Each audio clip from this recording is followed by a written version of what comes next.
Welcome to Biologics once again and CSIR Series 2020.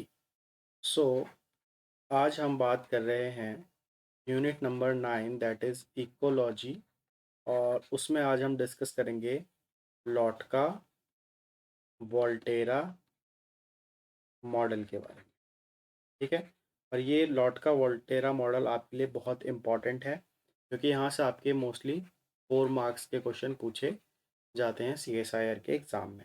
ठीक है, तो सबसे पहले इसका एक बेसिक सा इंट्रोडक्शन आपको दे देता हूँ कि लॉटका वोल्टेरा मॉडल को हम क्यों यूज़ करते हैं। ठीक है, तो आपको जब मैंने अभी कुछ टाइम पहले पढ़ाया था पॉपुलेशन इकोलॉजी, है ना। पॉपुलेशन इकोलॉजी पढ़ाया था और वहाँ पर मैंने आपको पढ़ाया था ग्रोथ कर्व, अगर आपको याद हो। ठीक है, ग्रोथ कर्व में आपको मैंने 2 टाइप के ग्रोथ कर्व्स पढ़ाए थे। एक पढ़ाया था आपको एक्सपोनेंशियल ग्रोथ कर्व, राइट, और दूसरा पढ़ाया था लॉजिस्टिक ग्रोथ कर्व। ठीक है ना। तो एक्सपोनेंशियल का फॉर्मूला तो simple, D N is equals to R N, D N by D T is equals to R N. But logistic growth curve का फॉर्मूला था आपका D N by D T is equals to R N K minus N one K, है ना। ऐसा क्यों, आप उस video को जाके डिटेल में देख सकते हैं क्यों इनके फॉर्मूले में डिफरेंस है। ठीक है, यहाँ पर एक एक्स्ट्रा कैरिंग कैपेसिटी का टर्म इंट्रोड्यूस किया था, क्यों किया था, ये सारी डिटेल आपको उस वीडियोस में मिलेगी, तो आप उस वीडियोस को जाकर देख सकते हैं। मैं उसका लिंक नीचे डिस्क्रिप्शन बॉक्स में दे दूंगा। ठीक है, इस और मैं आपको ये भी बता दूं कि आपको अगर लॉट का वोल्टेरा मॉडल समझना है तो उसके लिए आपको पॉपुलेशन इकोलॉजी के वीडियोस देखना बहुत इम्पॉर्टेंट है, वरना आपको ये लेक्चर अच्छे से समझ में नहीं आएगा। ठीक है, तो आप एक बार पॉपुलेशन इकोलॉजी की वीडियोस देख लीजिए, फिर वापस आके इसको कंटिन्यू कर सकते हैं।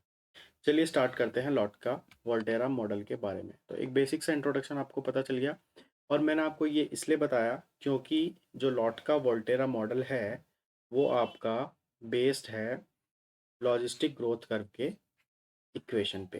ठीक है, तो लॉट का वोल्टेरा मॉडल का जो इक्वेशन है वो यहीं से डिराइव किया गया है। इस इक्वेशन को मॉडिफाई करके लॉट का वोल्टेरा मॉडल को मॉडल की इक्वेशन को दिया हुआ है। ठीक है, तो क्यों, वो अभी आपको धीरे धीरे समझ में आ जाएगा। तो उससे पहले हम एक बेसिक सा इंट्रोडक्शन देख लेते हैं कि लॉट का वोल्टेरा मॉडल को यूज़ क्यों किया जाता है।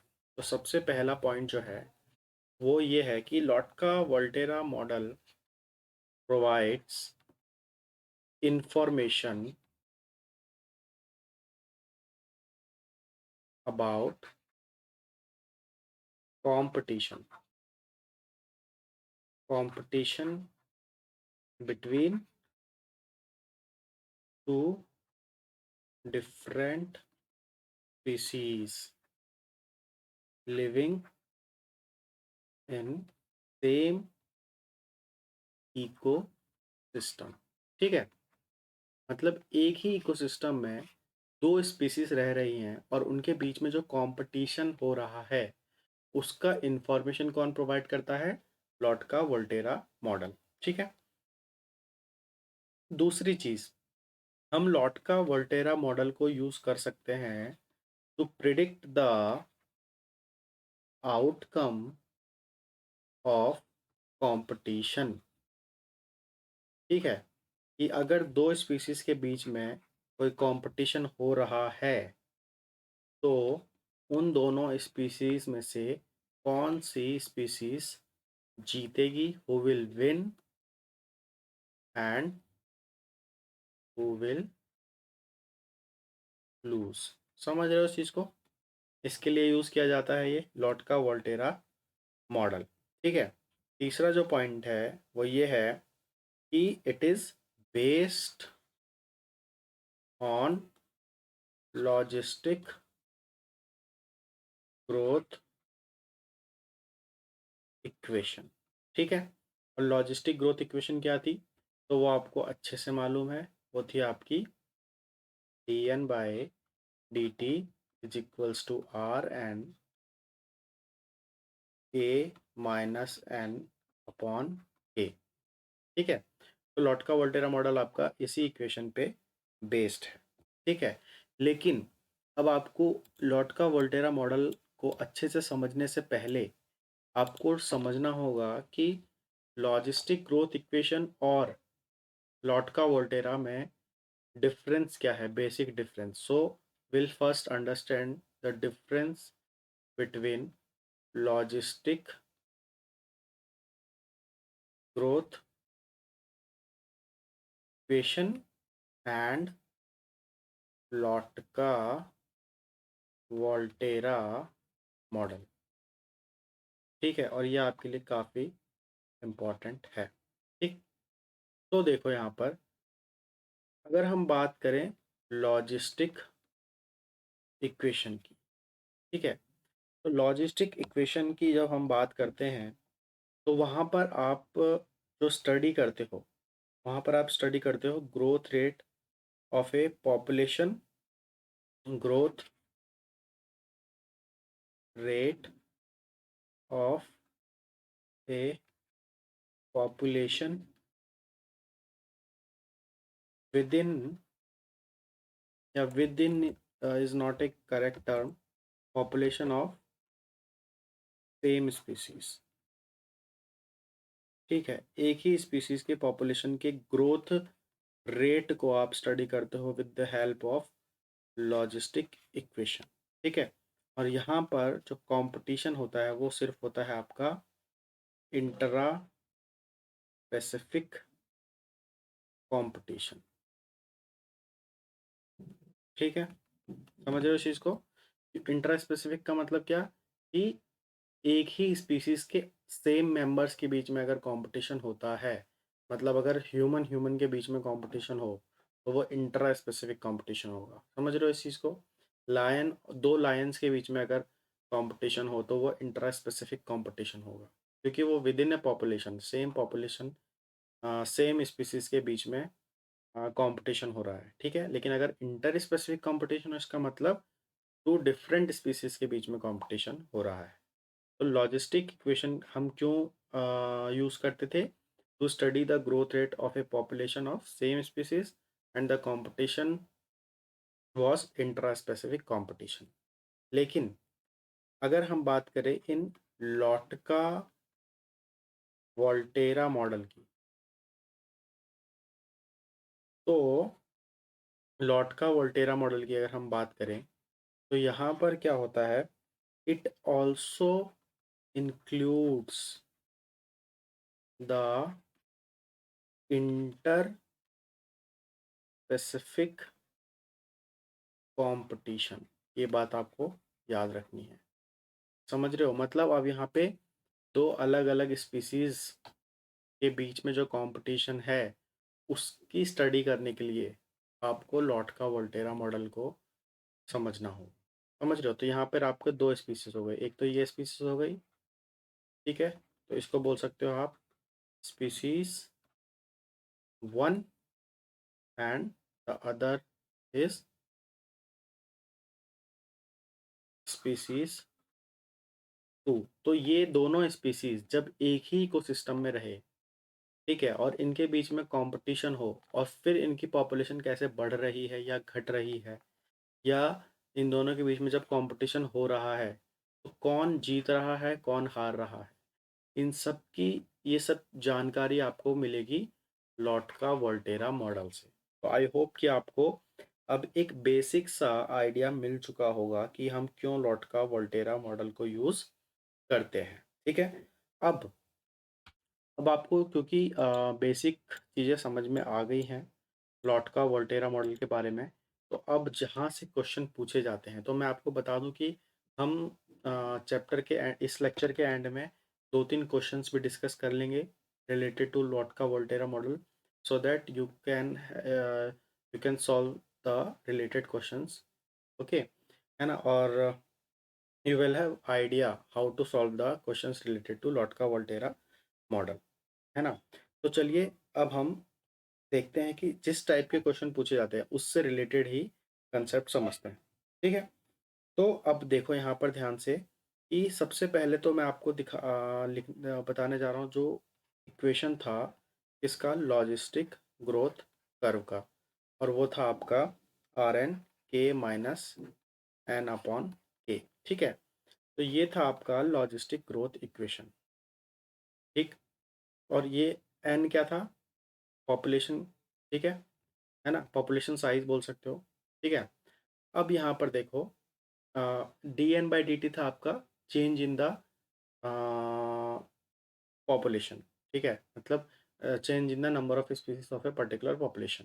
ठीक, अब देखो यहाँ पर क्योंकि हम लॉट का वोल्टेरा मॉडल की बात कर रहे हैं, लॉट का वोल्टेरा मॉडल, और यहाँ पे हम क्या बात कर रहे हैं कि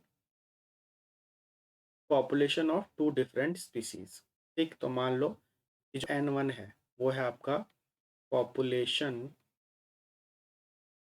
of species one and N two represents the population of species two. ठीक है, तो यहाँ पे देखो, तो अगर हम बात करें पॉपुलेशन वन के ग्रोथ रेट की स्टडी कैसे करेंगे, तो उसका फॉर्मूला होगा आपका D N one upon D T is equals to R one N one.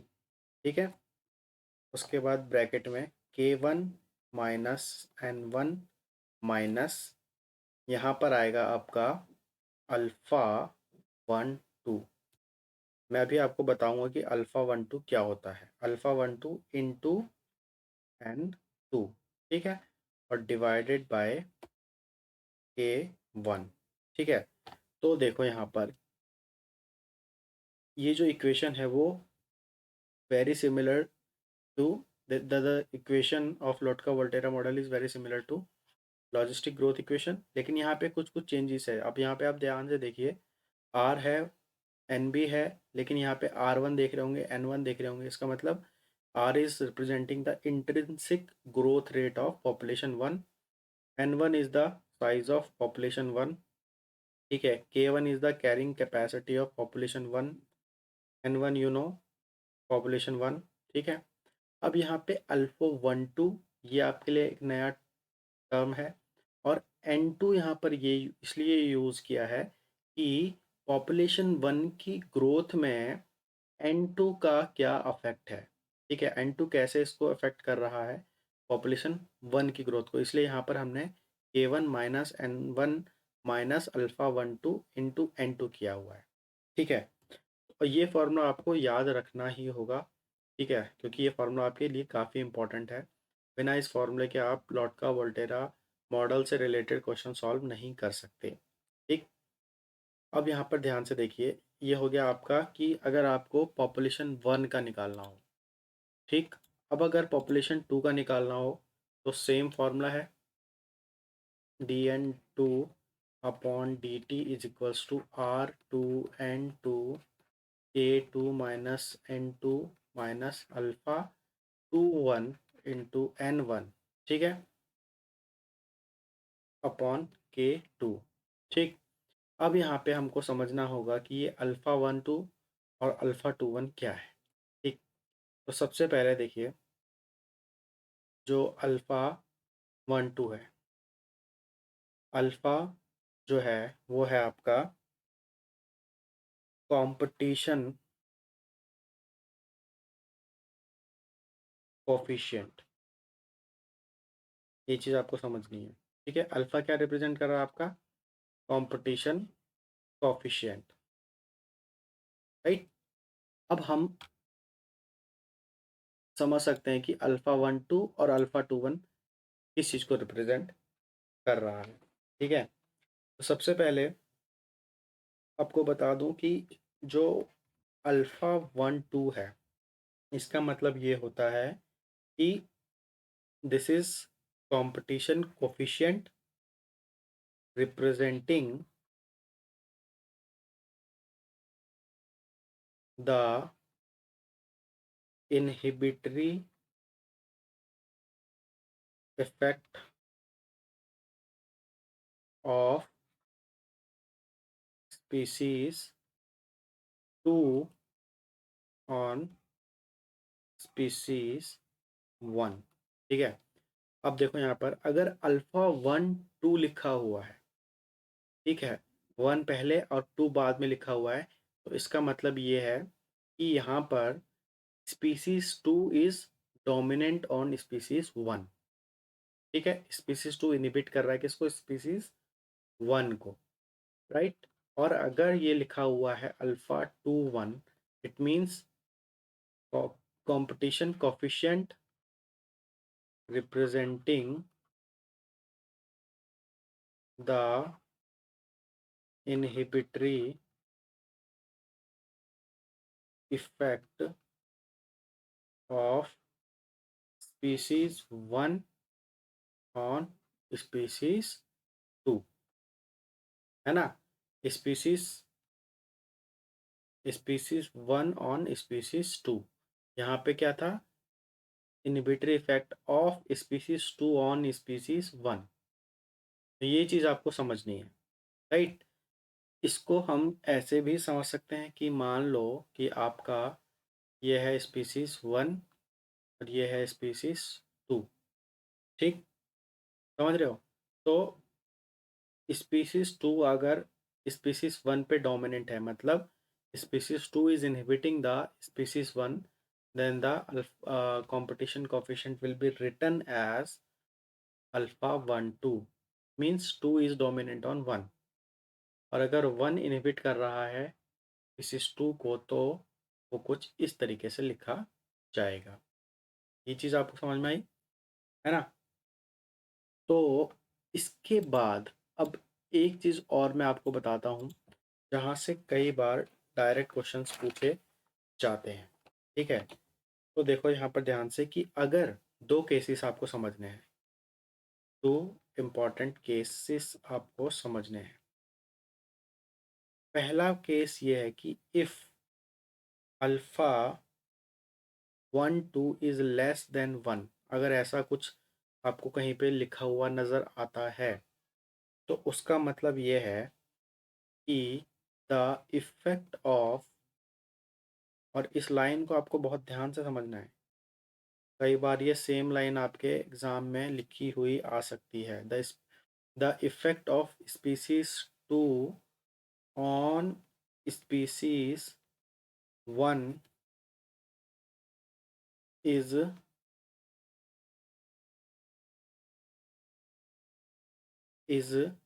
Less than the effect of species 2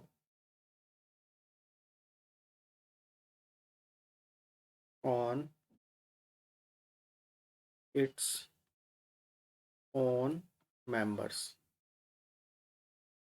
समझ रहे हो इस चीज़ को? इसका मतलब ये है कि अगर अल्फ़ा 1 2 अगर 1 से कम है, तो इसका मतलब ये है कि 2 का 1 पे डोमिनेंट कम है ना। 2 का 1 पे डोमिनेंट कम है। जैसे कि मान लो कि अगर मैं आपको फिगर के थ्रू समझाना चाहूँ इन दोनों केसेस को, देखो यहाँ पर मान लो कि आपका एक पॉपुलेशन है ये, ठीक है। This is species 1 and this is species 2, ठीक है।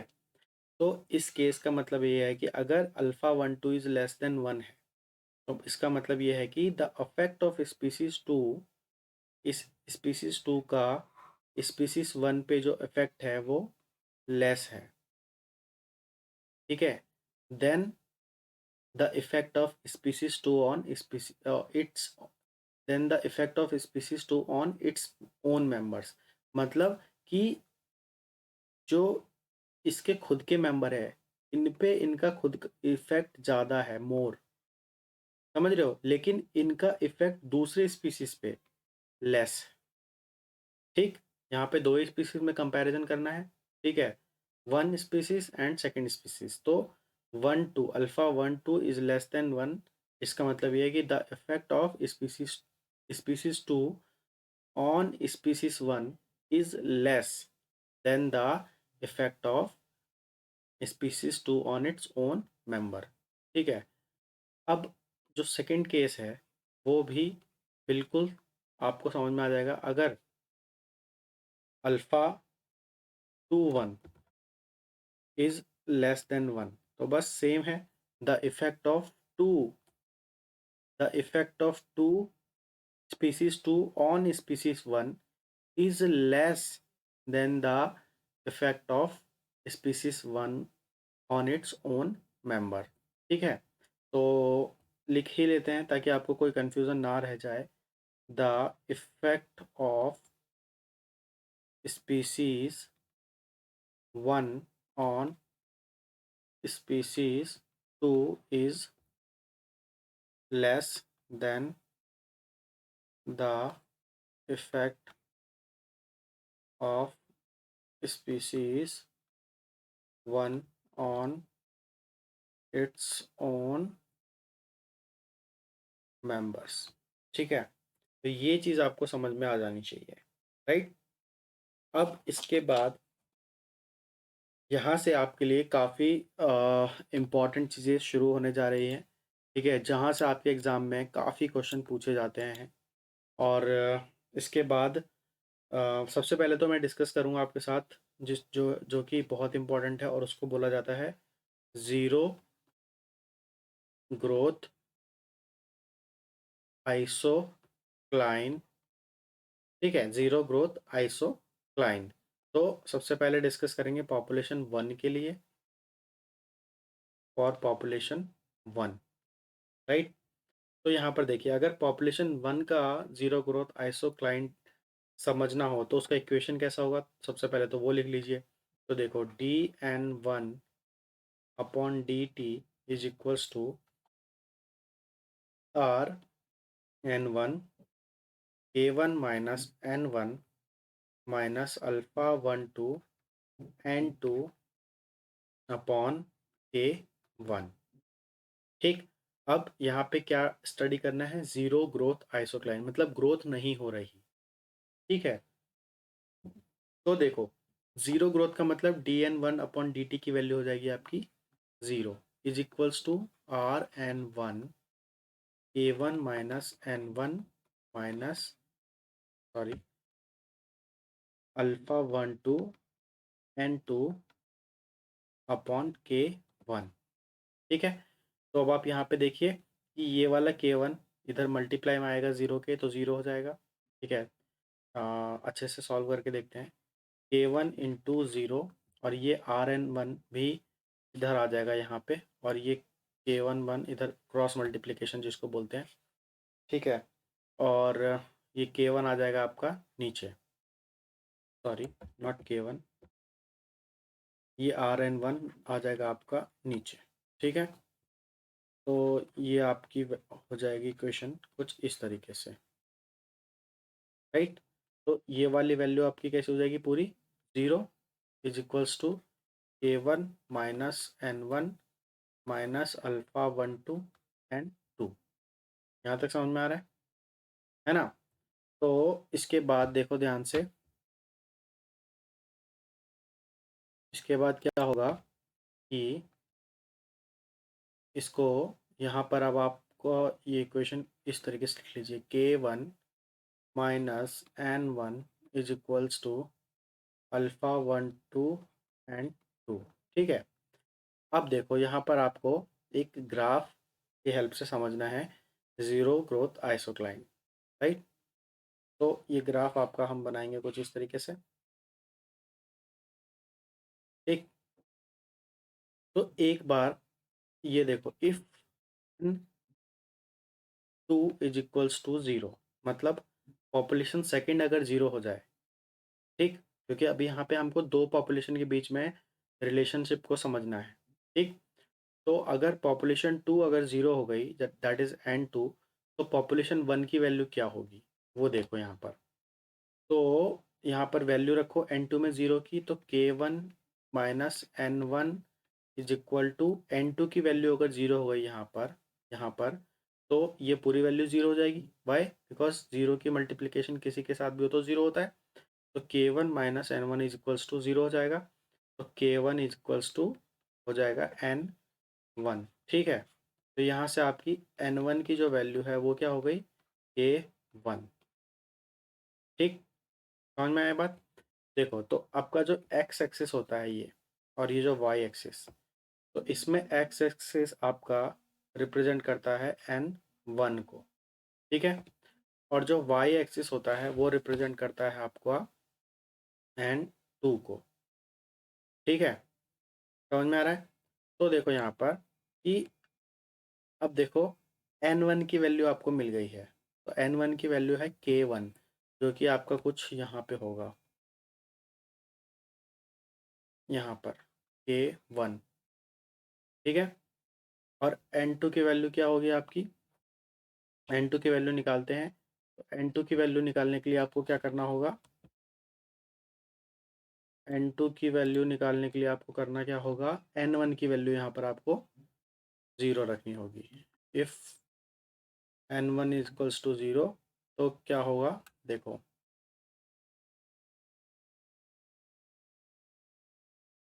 अगर n1 ज़ीरो रख दिया तो देखो यहीं इस वाले इक्वेशन में ही रखेंगे। तो k1 minus zero is equals to alpha one two and two. इसको आगे सॉल्व करोगे आप तो हो जाएगा k1 is equals to alpha one two N two. ठीक है, और n2 की वैल्यू क्या हो गई, k1 upon alpha one to. तो ये वैल्यू आपको मिल गई कि n2 की। ठीक है, n2 की, और n2 आपका किस पे है, y एक्सिस पे। तो आपकी वैल्यू मान लो ये यहाँ पे कुछ आएगी, जो कि है k1 upon alpha one to. ठीक है, तो ये आपका बन जाएगा कुछ इस तरीके से, ज़ीरो ग्रोथ आइसोक्लाइन। ठीक है, तो ये वाली जो वैल्यू है ये हो गई आपकी n2 की, जो किसके बराबर होगी, वो आपके बराबर होगी k1 upon alpha one to के।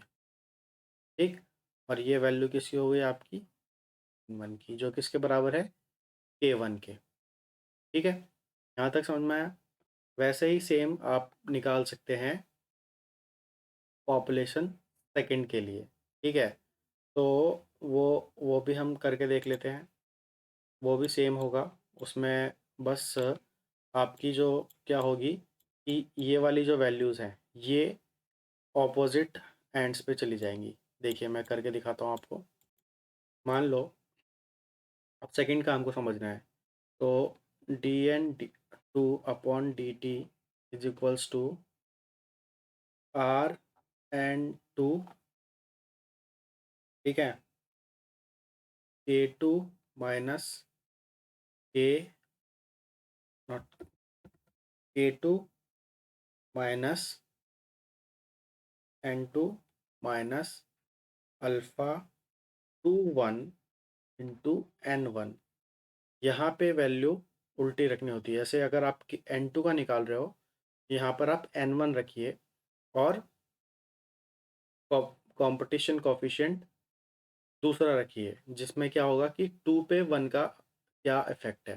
ठीक है, अगर एन वन का निकाल रहे थे तो हम लिख रहे थे one two, alpha one to. अभी हम किसका निकाल रहे हैं, एन टू का, तो हम यहाँ पे रखेंगे अल्फ़ा टू वन। ठीक है, और अपॉन के टू। ठीक है ना? अब देखो यहाँ पे हम बनाते हैं इसका ज़ीरो आइसोक्लाइन ग्रोथ ग्राफ। ठीक है, तो अब यहाँ पर उसके लिए आपको रखना होगा कि एन टू की वैल्यू ज़ीरो रख देंगे। तो देखो ये D N two upon D T तो ज़ीरो ही हो जाएगा। तो ज़ीरो इज इक्वल्स टू ये मिलता है आपको, है ना, ये मिलेगा आपको, राइट। अब यहाँ पे एन टू की वैल्यू अगर आप ज़ीरो रखोगे तो क्या हो जाएगा, zero is equals to K two minus alpha two one into N one. ठीक है, तो एन वन की वैल्यू आपको मिल जाएगी के two upon alpha two one. ठीक है, और अगर आप एन वन की वैल्यू ज़ीरो रखोगे इस वाले इक्वेशन में, एन वन की वैल्यू यहाँ पे आप अगर ज़ीरो रख दोगे तो ये पूरा ज़ीरो हो जाएगा। ठीक है, तो आपको मिल जाएगा, आप रख के देख लीजिए, आपको मिल जाएगा N2 is equals to K2। बिल्कुल पहले वाले की तरह ही हम इसको सॉल्व कर रहे हैं। तो आपका जो ग्राफ बनेगा, अब यहाँ पे देखिए ध्यान से, ये वाई एक्सिस है, ये एक्स एक्सिस है, इस पे हम N1 निकालते हैं और इस पे हम N2 निकालते हैं। ठीक है, N2 की वैल्यू आपकी यहाँ पे आएगी K2 और N1 की वैल्यू आपकी यहाँ पे आएगी, that is K2 upon alpha 21। तो ये आपका बनेगा इस तरीके से। ठीक है, देख लीजिए, आप पहले वाले ग्राफ से कंपेयर कर लीजिए। यहाँ पर आपका K2 है और ऊपर वाले ग्राफ में आपका था यहाँ पर K1 और इधर K1 अपॉन अल्फा 12। ठीक है ना। तो ये था आपका ज़ीरो ग्रोथ आइसोक्लाइन। ठीक है, अब आपको इसके बाद जो मैं आपको 4 इम्पॉर्टेंट केसेस बताने जा रहा हूँ, वो आपके लिए काफ़ी इम्पॉर्टेंट है, क्योंकि वहाँ से ही आपके एग्ज़ाम में क्वेश्चन पूछे जाते हैं। ये जो चीज़ें बताई वो आपके समझने के लिए बताई गई है ना, ताकि आपको आगे जो केसेस बताऊंगा वो समझ में आ सके। ठीक है, उसके बाद जो क्वेश्चन हम सॉल्व करेंगे वहाँ से आपको पूरा का पूरा लॉट का वोल्टेरा मॉडल समझ में आ जाएगा। ठीक है, तो देखो, अब यहाँ पे मैंने जैसे कि बताया, मैं आपको बताऊंगा 4 केसेस। ठीक है, 4 केसेस कौन कौन से होंगे? तो 4 केसेस में जो पहला केस होगा वो ये होगा कि दो स्पीसीज में से या तो स्पीसीज 1 जीत जाएगी, स्पीसीज 1 विल विन। ठीक है, ये हो सकता है पहला केस। दूसरा केस क्या हो सकता है कि स्पीसीज 2 जीत जाए, समझ रहे हो। तीसरा केस क्या हो सकता है कि स्टेबल इक्विलिब्रियम का। ठीक है, स्टेबल इक्विलिब्रियम का मतलब ये होता है कि कंपटीशन ना हो दोनों के बीच में, और दोनों ही अच्छे से, दोनों के पास इतने रिसोर्सेस हों कि वो अच्छे से अपना अपना पॉपुलेशन, दोनों ही स्पीसीज साइमल्टेनियसली ग्रो करे, तो वो होता है स्टेबल इक्विलिब्रियम। या तो हो सकता है अनस्टेबल इक्विलिब्रियम। ठीक है, मतलब अनस्टेबल इक्विलिब्रियम का मतलब ये होता है कि दोनों ही एक दूसरे को दोनों ही एक दूसरे के लिए बोल सकते हो कि दोनों एक दूसरे को अफेक्ट करें। ठीक है, समझ रहे हो, तो वो होता है अनस्टेबल इक्विलिब्रियम। मतलब, या तो इसका ये मतलब होता है कि रैंडम कंपटीशन हो, कोई भी जीते, कोई भी हार सकता है, कोई भी जीत सकता है, तो उस टाइप का इक्विलिब्रियम कैसा होता है? अनस्टेबल। और ये चारों केसेस के जो ग्राफ बनते हैं वो डिफरेंट डिफरेंट बनते हैं, और यहीं से आपके क्वेश्चन पूछे जा सकते हैं कि ये ग्राफ कैसा है, इसमें कौन जीतेगा, कौन सी स्पीसीज ओवरकम करेगी किस स्पीसीज को। ठीक है, कौन सी स्पीसीज जीतेगी, या कौन सा इक्विलिब्रियम का स्टेबल इक्विलिब्रियम है ग्राफ का, कौन सा अनस्टेबल इक्विलिब्रियम है। ठीक है, तो वो हम समझेंगे एक एक करके ग्राफ की हेल्प से। ठीक है, ओके। तो देखो, और हम एग्जाम्पल के साथ समझेंगे। तो जो आप मान लो केस 1, ठीक है, केस 1 मान लो। ठीक है, देखो यहाँ पर केस 1 में हम सबसे पहले देखेंगे। केस 1 में मान लो कि केस 1 क्या था कि स्पीसीज डैश विल विन। अभी हमको नहीं पता कौन जीतेगा। ठीक है, अब यहाँ पर आपको कुछ वैल्यूज़ दी होंगी। ठीक है, और उन वैल्यूज़ की हेल्प से आपको निकालना होगा कि कौन सी स्पीसीज जीतेगी, कौन सी स्पीसीज हारेगी। ठीक, ओके। तो देखो, वैल्यू आपको दी हुई है अल्फ़ा 1 2। यहाँ पर मैं डिफरेंट डिफरेंट कलर्स का यूज़ करूँगा। ठीक है, दोनों स्पीसीज़ के लिए। तो स्पीसीज़ 1 की बात कर रहे हैं अभी। अल्फ़ा 1 2 जो है competition coefficient, that is 1। K1 जो है वो है आपकी 200। ठीक है, उसके बाद जो अल्फ़ा 21 है वो है आपका 2, और K2 है आपका 100। राइट, अब यहाँ पर आपको क्या निकालना है? एक तो N1 निकालना होगा और निकालना होगा N2, तभी आप ग्राफ ड्रॉ कर पाएंगे और फिर आप बता पाएंगे कि कौन सी स्पीसीज किसको ओवरकम करेगी, किसको स्वाइप आउट करेगी। ठीक है, यहाँ पर आपको कुछ बातों का ध्यान रखना होता है जो कि काफ़ी ज़रूरी है। तो आपको N2 निकालना होगा। N2 निकालोगे आप, उसका फॉर्मूला होगा K1 अपॉन अल्फ़ा 1 2। ठीक है ना? ये होता है N2 का फॉर्मूला, राइट। और N1 का फॉर्मूला होता है आपका K2 अपॉन अल्फ़ा 2 1। आप ऊपर ग्राफ में जाकर देख सकते हैं, मैं आपको दिखा देता हूँ एक बार। N2 का फॉर्मूला क्या देखा आपने? K1 upon alpha 1 2। ठीक है, यहाँ पर देखो N2 का फॉर्मूला क्या होगा, देखो N2 यहाँ पर देख रहे हो आप। N2 क्या है? K1 अपॉन अल्फ़ा 1 2 है ना? और अगर आप देखोगे के N1 का फॉर्मूला देखो क्या निकला था? K2 upon alpha 2 1, right. चलो अब हम यहाँ पर इन फॉर्मूला को यूज़ करते हैं। ठीक है, तो केस 1 हम अभी समझ रहे हैं, राइट। चलिए, तो अब यहाँ पर देखो N2 निकाल लो सबसे पहले। N2 निकालोगे तो N2 का क्या वैल्यू आएगा? 200 अपॉन 1 इज इक्वल्स टू 200। तो N2 की वैल्यू आ गई आपकी 200। ठीक, समझ रहे हो, है ना? और आपके N1 की वैल्यू क्या आ गई भाई? N1 की वैल्यू आ गई 100/2 इज इक्वल्स टू 50। ठीक है, राइट। ओके, अब यहाँ पे आप ग्राफ ड्रॉ करो, ग्राफ ड्रॉ करो। ये आपका हो गया एक्स एक्सिस और ये हो गया वाई एक्सिस। इस पे आपका N2 ड्रॉ होता है और इस पे आपका N1 ड्रॉ होता है। ठीक है ना? तो ये मान लो 50 है, ये आपका 100, ये 150 और ये 200। ठीक, वैसे ही इधर 50, इधर 100, 150, 200, राइट। अब देखो यहाँ पर K1 कितना है? 200। ठीक, तो स्पीसीज 1 का जो आप ड्रॉ करोगे ग्राफ, वो K1 को ध्यान में रख कर करोगे हमेशा। तो K1 देखो ब्लू कलर से लिखा था मैंने, तो आप स्पीसीज 1 का हमेशा ब्लू कलर से ही ड्रॉ करो तो आपको क्लियरिटी रहेगी। देखो K1 कितना है? 200। यहाँ पर K1 इस वाले एक्स एक्सिस पे ही आप शो करेंगे, है ना, क्योंकि एक्स एक्सिस ही रिप्रेजेंट कर रहा है पॉपुलेशन 1 को, N1 को। तो K1 यहाँ पर आएगा, दैट इज़ 200। ठीक, K1 यहाँ है और N2 कितना था?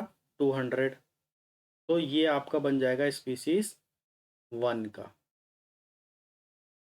स्पीसीज 1 का। ठीक है, जो कि ब्लू कलर से रिप्रेजेंट कर रहा है। स्पीसीज 1 का जब भी आपको बनाना होगा तो आप हमेशा K1 के अकॉर्डिंग बनाएंगे। ठीक, K1 कितना था? 200, और K1 को ही यूज़ करके आप निकालते हो N2। तो हमेशा आपको क्या करना है? K1 और N2 का कॉम्बिनेशन रखना है और K2 और N1 का कॉम्बिनेशन रखना है। ये आपको याद रखना है, इसमें कोई कन्फ्यूज़न ना हो। ठीक, दूसरी तरफ देखो K2 कितना है? 100। ठीक है, अब हमको ग्राफ बनाना है स्पीसीज सेकंड का, जो हम बनाएंगे येलो कलर से। ठीक है, K2 है आपका कितना? 100। तो 100 आपका यहाँ पर है, ओके। और N1 कितना आया है भाई? 50, जो कि है आपका यहाँ पर। तो देखो इसका ग्राफ बनेगा ये। तो ये है आपका स्पीसीज 2। ठीक है, तो देखो जिस स्पीसीज का लाइन बाहर की तरफ होगा, स्पीसीज 1 का लाइन देखो बाहर की तरफ है, स्पीसीज 2 का लाइन अंदर की तरफ बन रहा है, तो क्या हुआ? स्पीसीज 1 जीत जाएगी, स्पीसीज 1 विल विन। यही इसका रूल है, ये आपको समझना है। ठीक है, अब इसको मैं आपको कंसेप्ट, इसका कंसेप्ट भी आपका क्लियर कर देता हूँ। ठीक है, ग्राफ की हेल्प से आपको समझाता हूँ। देखो, यहाँ पर आप ध्यान से देखिए कि स्पीसीज वन कैसे ओवरकम, मतलब स्पीसीज वन कैसे एलिमिनेट करेगी स्पीसीज टू को। तो हम ग्राफ की हेल्प से इस कंसेप्ट को समझते हैं। यहाँ पर देखो आप कि स्पीसीज वन का जो कैरिंग कैपेसिटी है वो कितना है, देखो 200। ठीक है, मतलब हम बात कर रहे हैं इसकी, 200 है। मतलब ये इकोसिस्टम 200 लोगों को, मतलब स्पीसीज वन के 200 ऑर्गेनिक 200 इंडिविजुअल्स को कैरी कर सकता है। ठीक है, लेकिन जो पॉपुलेशन साइज है स्पीसीज वन का वो 50 है, मतलब N1 is 50। इसका मतलब मैंने आपको क्या बताया था, N1 का मतलब क्या है कि number of individuals of species 1 is required to eliminate the N2।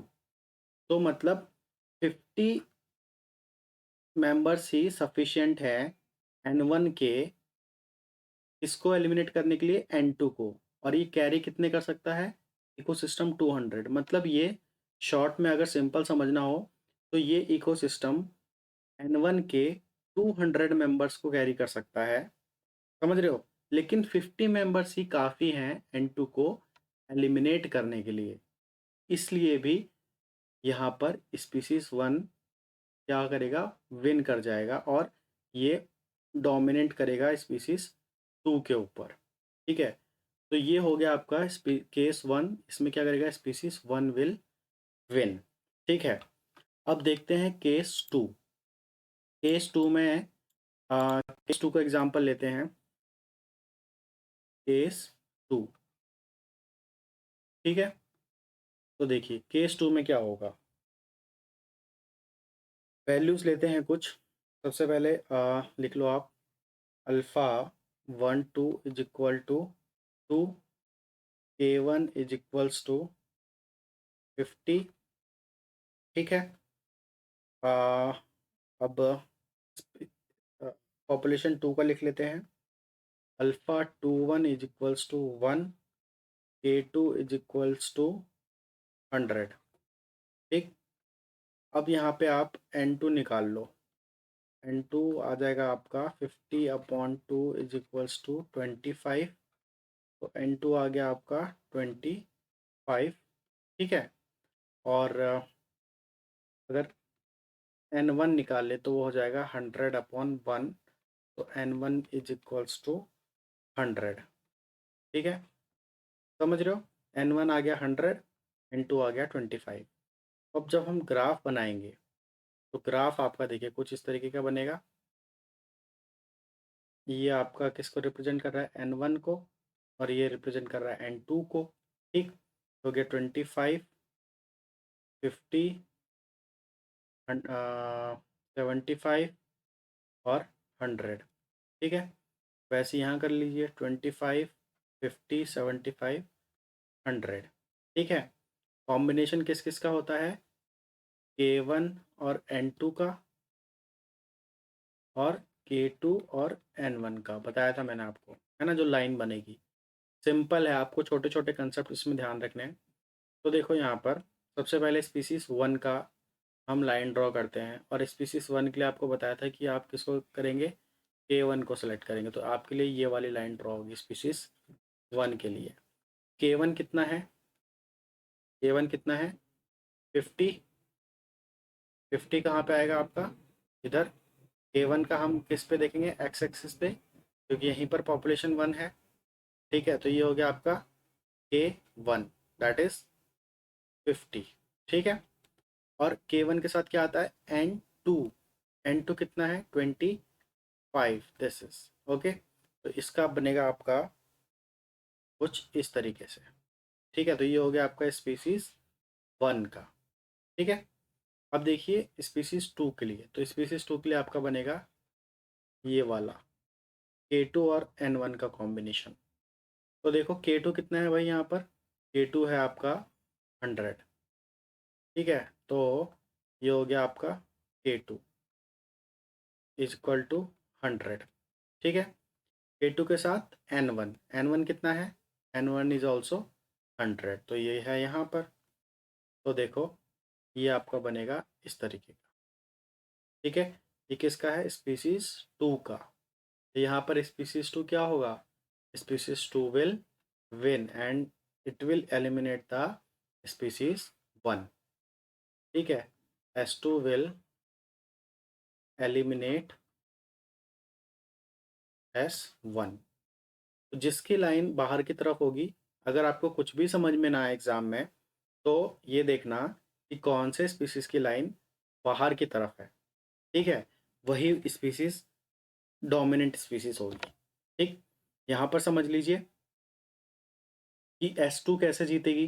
तो S2 का देखो आप, S2 का कैरिंग कैपेसिटी कितना है? 100 है, ठीक है।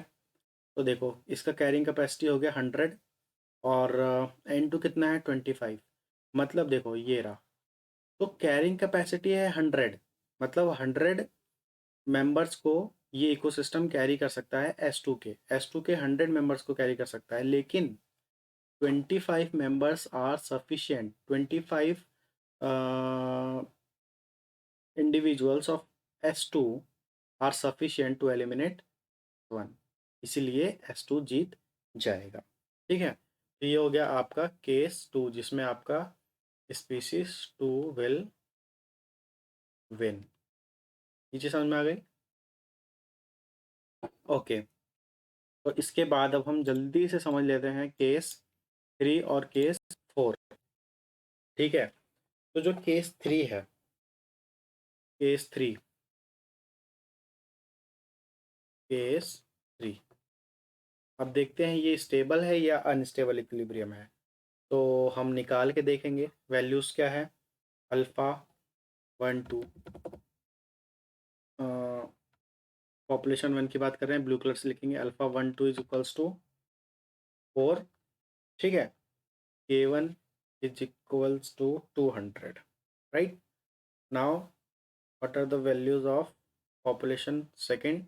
तो alpha 21 is equals to 8 and K2 is equals to 320 मान लो, ठीक है। तो यहाँ पर देखो आपको वैल्यूज़ निकालनी है सबसे पहले किसकी? N2 की।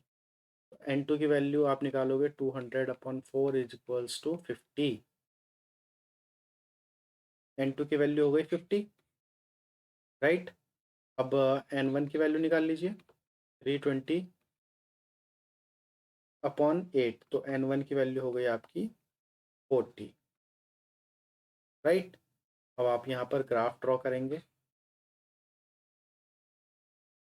ओके। तो यहाँ पर हो गया आपका N2, सॉरी इधर आएगा आपका N1 और इधर आएगा आपका N2, ठीक है। तो यहाँ देखो आप बनाना है आपको, फिर से हम देख लेते हैं। ये हो गया आपका 50, ये हो गया आपका 100 और ये हो गया आपका 150। वैसे ही इधर कर लेते हैं 50, 100 और 150, ठीक है, राइट। मिनट, यहाँ पर थोड़ा और उसको वाई एक्सिस को थोड़ा और इंक्रीज़ कर देते हैं, क्योंकि यहाँ 200 भी है वैल्यू, ठीक है, 200। अब देखो यहाँ पर K1, सबसे पहले किसका हम करेंगे? N1 का बनाते हैं। तो N1 का कॉम्बिनेशन किसके साथ बनता है? K2 के साथ, ठीक है। और N2 का बनता है K1 के साथ, ठीक। समझ में आ रहा है ना? तो अगर हम N1 का लाइन बनाएंगे, N1 के लिए बनाएंगे, तो आपका बनेगा कौन सा? N1 के लिए आपका बनेगा ये वाला कॉम्बिनेशन, क्योंकि N1 के लिए हम किसको इंक्लूड करते हैं? K1 को देखते हैं, ठीक है। तो N1 की लाइन मतलब स्पीसीज 1 की लाइन कौन सी बनेगी? तो उसके लिए इन दोनों वैल्यूज़ को देखिए, N2 और K1 कहाँ है। तो N2 है आपका 50, ये रहा, ठीक। और K1 कितना है? K1 है आपका 200, तो ये रहा। ये हो जाएगा आपका स्पीसीज 1 के लिए। तो ये आपका लाइन ऐसा बन गया, ठीक। स्पीसीज 1, स्पीसीज 2 के लिए तो स्पीसीज 2 के लिए आप किसको किसको देखेंगे, K2 और N1 को। तो K2 कितना है आपका, K2 इज 320, तो ये आपका 200 से भी ऊपर आ जाएगा, मान लो आपका यहाँ पे आ गया, ठीक है K2। और N1 कितना हो गया आपका, N1 कितना है, N1 है 40, तो 40 आपका यहाँ पे आएगा, ठीक है। तो ये क्योंकि स्पीसीज 2 का है तो येलो लाइन से करते हैं, तो ये आपका बनेगा कुछ इस तरीके से, समझ रहे हो। तो देखो इसका K2 ऊपर बाहर है, ठीक है। और K1 कितना है, K1, K1 इज़ 200, ये है K1 और यहाँ है K2, ठीक है। तो ये बात आप ध्यान रखना हमेशा कि जब K1 और K2 ये दोनों ही बाहर के पॉइंट्स हों, ठीक है, समझ रहे हो। मतलब K2 भी देखो यहाँ पर N2 से ज़्यादा है और K1 N1 से ज़्यादा है, समझ रहे हो। तो ये चीज़ आपको ध्यान रखनी है कि K1 and K2 is if greater than N1 and N2, अगर ये कंडीशन आपको दिखी तो वो होगा आपका अनस्टेबल इक्विलिब्रियम। ये चीज़ आपको याद रखनी है, ठीक है। ये एक इसकी पहचान है, ठीक है। वो कैसे, अब देख लो यहाँ पर ग्राफ से समझ लेते हैं कि देखो, अगर सिर्फ एक का देखो समझ में आएगा आपको। K1 की अगर हम बात करेंगे, मतलब पॉपुलेशन 1 की अगर हम बात करेंगे, तो पॉपुलेशन 1 के लिए हम क्या क्या चीज़ देखेंगे, एक तो K1 देखेंगे और N1 देखेंगे, ठीक।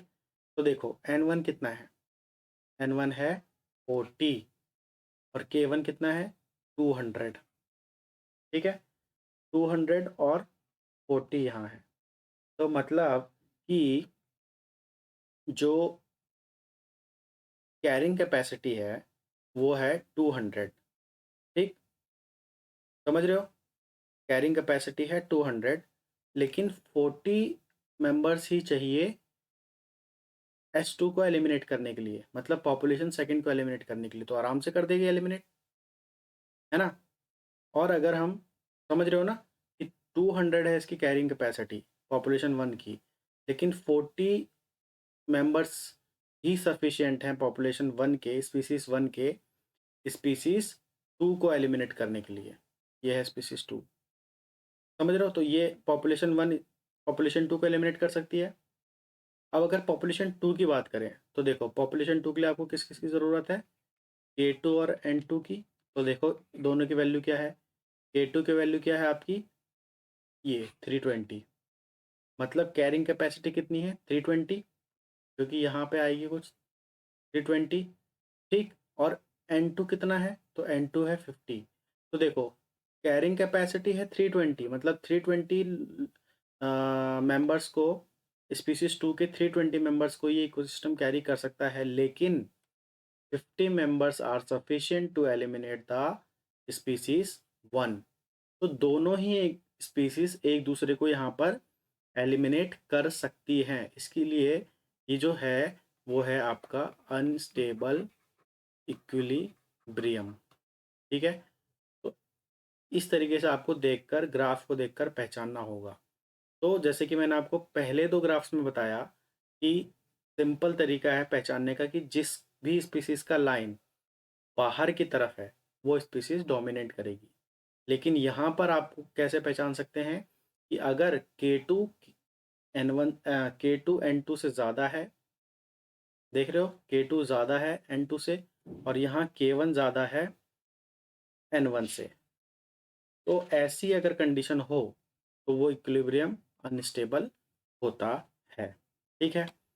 इसके बाद जो लास्ट केस है इसका, केस 4 तो वो सिर्फ एक ही बचता है, दैट इज स्टेबल इक्विलिब्रियम का, ठीक है, स्टेबल इक्विलिब्रियम का। तो उसको भी हम एग्जाम्पल की हेल्प से समझ लेते हैं, ठीक।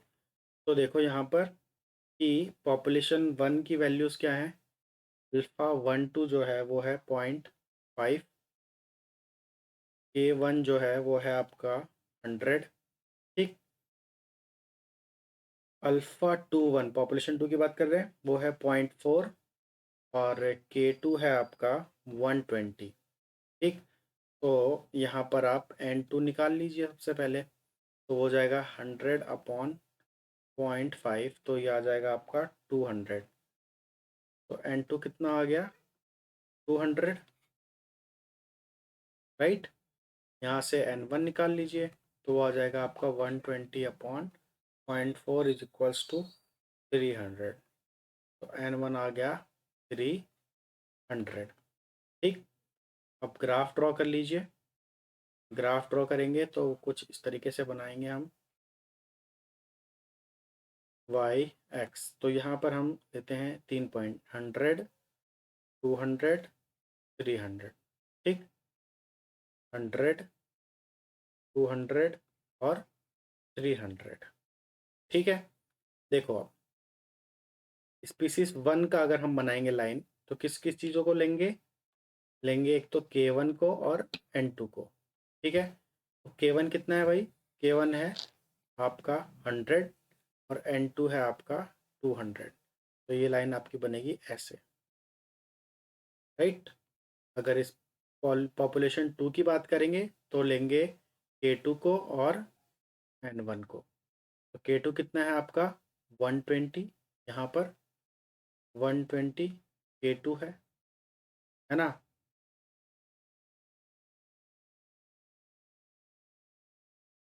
K2 is equals to 120, right. और N1 कितना है? N1 है आपका 300। तो ये लाइन बनेगी आपकी कुछ इस तरीके से, ठीक है, राइट। तो इसको भी लिख लेते हैं, 200 था हमारा, ये जो पॉइंट है वो है N2, और ये जो 100 है वो है हमारा K1। ठीक, अब यहाँ पर देखो ये स्टेबल क्यों है। तो पॉपुलेशन 1 की सबसे पहले बात करेंगे। पॉपुलेशन 1 में आप किस किस को नोटिस करेंगे? K1 और K1 की और N1 की, है ना। तो देखो K1 कितना है भाई? 100, समझ रहे हो? कैरिंग कैपेसिटी कितनी है? 100। 100 मेंबर्स को ही ये इकोसिस्टम कैरी कर सकता है, लेकिन इसको कितने लोग चाहिए स्पीसीज 2 को एलिमिनेट करने के लिए? ये है स्पीसीज 2 और ये है स्पीसीज 1। तो देखो स्पीसीज 1 के लिए कैरिंग कैपेसिटी है 100, मतलब 100 लोगों को ही ये कैरी कर सकता है इकोसिस्टम। लेकिन इसको चाहिए 300 members of species 1 to eliminate species 2। तो 100 से ज़्यादा तो कैरी कर ही नहीं पाएगा, 300 कभी मेंबर्स हो ही नहीं पाएंगे स्पीसीज 1 में, तो ये एलिमिनेट कभी कर ही नहीं पाएंगे स्पीसीज 2 को। समझ रहे हो? कैरिंग कैपेसिटी इज 100, के है 100, और सॉरी नॉट 300, के है 100, K1। ठीक है, और N1 है आपका कितना? 300, 300। तो यहीं से आप कंपेयर करो, कैरिंग कैपेसिटी 100 है, मतलब 100 लोगों को ही ये कैरी कर सकता है, लेकिन उसको कितने मेंबर्स चाहिए पॉपुलेशन 1 के?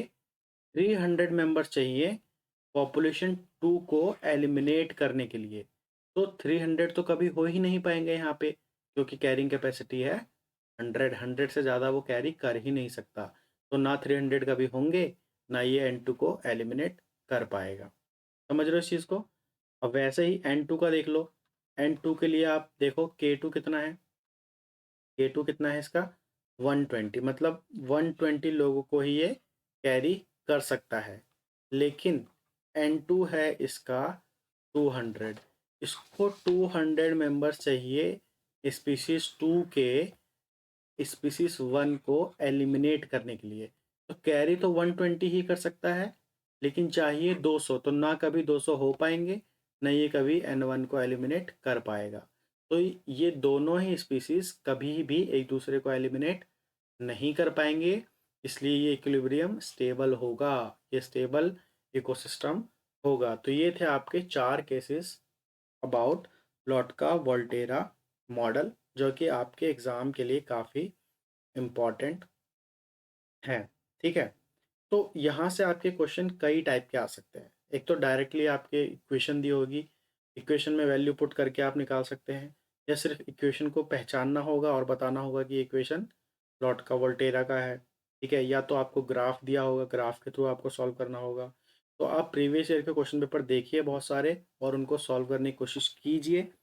मुझे पूरी उम्मीद है कि आप उन्हें सॉल्व कर पाएंगे, ठीक है। लेकिन फिर भी मैं आपके लिए 2-3 क्वेश्चन आपको सॉल्व करके दिखा देता हूँ, ताकि आपको कंसेप्ट समझ में आ जाए, ठीक है।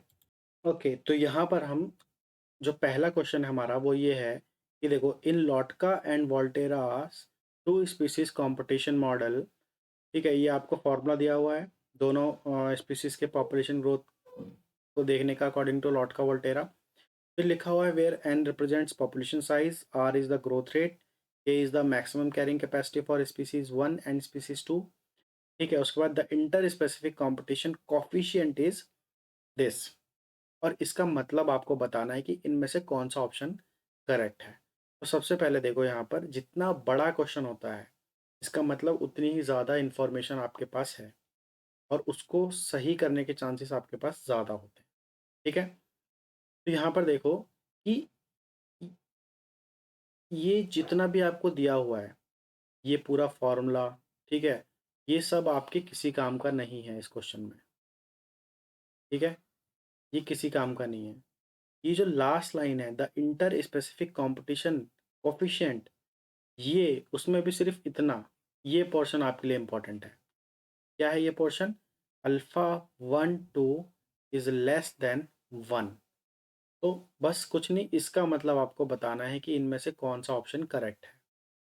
तो मैंने आपको बताया था कि अगर अल्फा 1 2 < <1 ऐसा लिखा हुआ है, तो इसका मतलब क्या है कि जो इंडिविजुअल्स ऑफ स्पीसीज 2 है, 2 का 1 पे जो इनहिबिटिंग इफेक्ट है वो लेस है, लेस होगा, ठीक है, less than the individuals of species 1 on others of their own species. इसका नेक्स्ट पार्ट देखते हैं।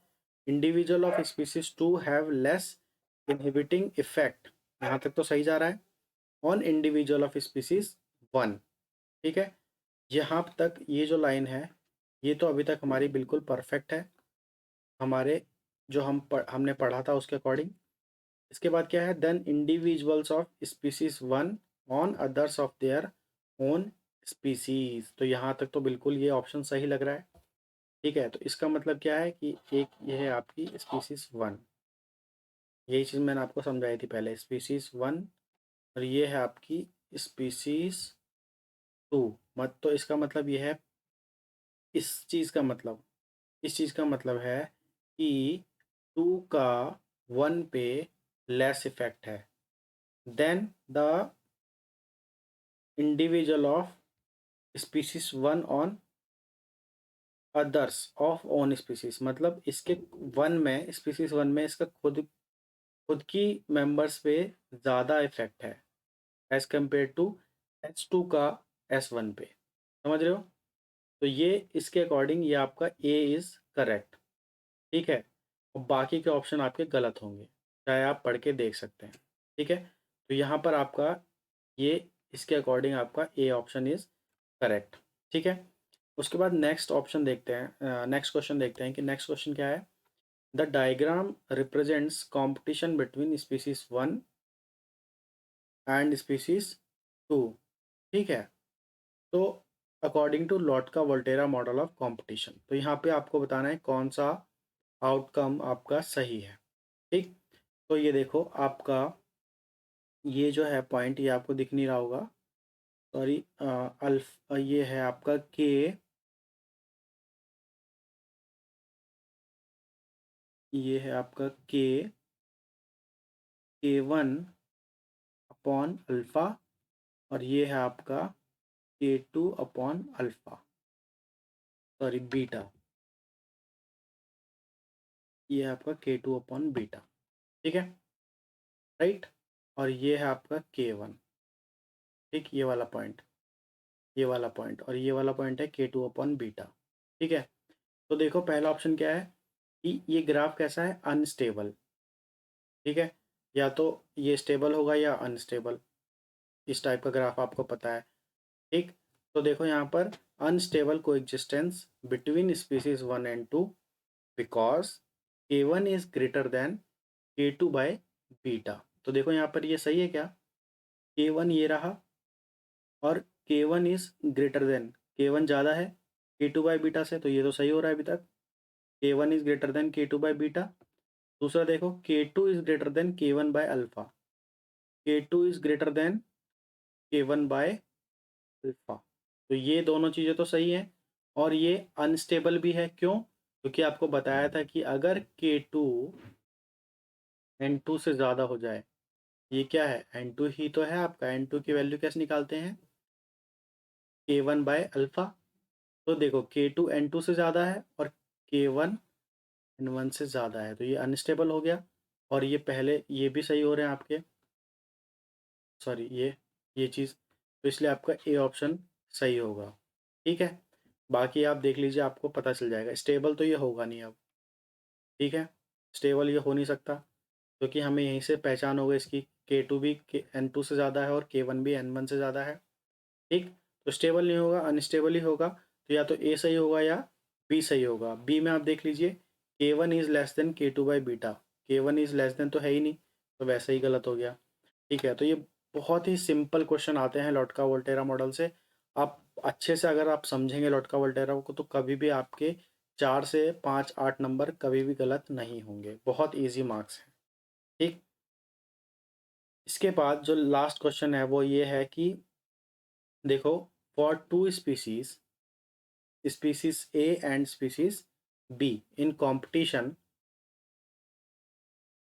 the carrying capacities and competition coefficient are, ये इनकी वैल्यूज दी हुई है और आपको बताना है कि कौन सी स्पीसीज जीतेगी या नहीं जीतेगी, या स्टेबल होगा या अनस्टेबल इक्विलिब्रियम होगा। तो देखो निकाल लेते हैं। ए ए इज इक्वल टू 150 दे रखा है और अल्फ़ा दे रखा है, मतलब कि अल्फ़ा दे रखा है आपका 1 दे रखा है, मतलब आपका दे रखा है अल्फ़ा 1 2। और के बी दे रखा है आपका 200 और बीटा मतलब अल्फ़ा 21 दे रखा है आपका 1.3। ठीक है, तो यहाँ से देखो एन बी की वैल्यू निकाल लो। एन बी की वैल्यू आपकी आ जाएगी के ए अपॉन अल्फ़ा, तो आ जाएगी 150। और यहाँ से एन ए की वैल्यू आ जाएगी आपकी अप्रॉक्सीमेटली 153। ठीक है, तो अब आप ग्राफ ड्रॉ करो यहाँ पर। ठीक, ग्राफ ड्रॉ करो तो आपका जो स्पीसीज ए है, ठीक है, स्पीसीज ए, उसका ग्राफ मैं ब्लैक कलर से ड्रॉ करूँगा। तो देखो इसी स्पीसीज ए के लिए आपको क्या क्या चाहिए, ए के लिए आपको क्या क्या चाहिए, सबसे पहले के ए एंड एन बी। तो के ए एन बी देखो कहाँ है, एन बी की वैल्यू क्या आई है 150, तो यहाँ पे पॉइंट लगा लो 50 100 और 150 और 200, इधर भी लगा लो 50 100 150 200। ठीक है, तो ये तो हो गया आपका एन बी और ये आपका एन ए। ठीक है, तो ठीक है, तो अब हम किसका देख रहे हैं, सबसे पहले स्पीसीज ए का, पॉपुलेशन ए का। उसके लिए के ए क्या है, के ए है आपका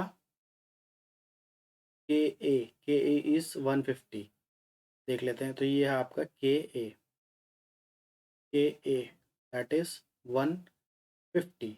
और एन बी कितना है भाई, एन बी इज़ ऑल्सो 150। यहाँ पे this is N B that is 150, तो इसका आपका बन गया ऐसा। ये हो गया आपका स्पीसीज ए के लिए। ठीक है, अब हम स्पीसीज बी का ड्रॉ कर लेते हैं ब्लू कलर से। तो देखो स्पीसीज बी के लिए आपका क्या क्या लेंगे हम, एक तो लेंगे K B that is carrying capacity for B and N A. ठीक है, तो के बी कितना है देखो, KB है आपका 200, KB इज़ 200, ये है KB 200। और NA निकला था हमारा, ये रहा 153। तो यहाँ पे आएगा कुछ NA 153। तो इसका जो बनेगा ग्राफ वो कुछ इस तरीके से बनेगा। ये है आपका स्पीसीज बी का। तो देखो किसका लाइन बाहर की तरफ है, स्पीसीज बी का। तो यहाँ पे स्पीसीज बी विल विन। इसका ऑप्शन क्या होगा, स्पीसीज बी विंस। इस तरीके से आपको लॉटका वोल्टेरा मॉडल के क्वेश्चंस सॉल्व करने हैं। आई होप ये वीडियो आपको पसंद आई होगी और अच्छे से लॉटका वोल्टेरा मॉडल समझ में आया होगा। ये काफ़ी इंपॉर्टेंट है आपके एग्ज़ाम के लिए। ठीक है, तो अच्छे से आप इसको समझिए और प्रीवियस ईयर के क्वेश्चंस को प्रैक्टिस कीजिए और आपके लिए काफ़ी आसान हो जाएगा। तो अगर आपको ये वीडियो पसंद आई हो तो लाइक करिए, शेयर कीजिए और चैनल पे फर्स्ट टाइम हो तो सब्सक्राइब कर लीजिए, बेल आइकन को प्रेस कर दीजिए ताकि आगे आने वाली जितनी भी वीडियोज़ हैं उनकी नोटिफिकेशन आप तक डायरेक्टली पहुंच जाए। चलिए मिलते हैं नेक्स्ट वीडियो में, तब तक के लिए ख्याल रखिए, पढ़ते रहिए। Thank you so much.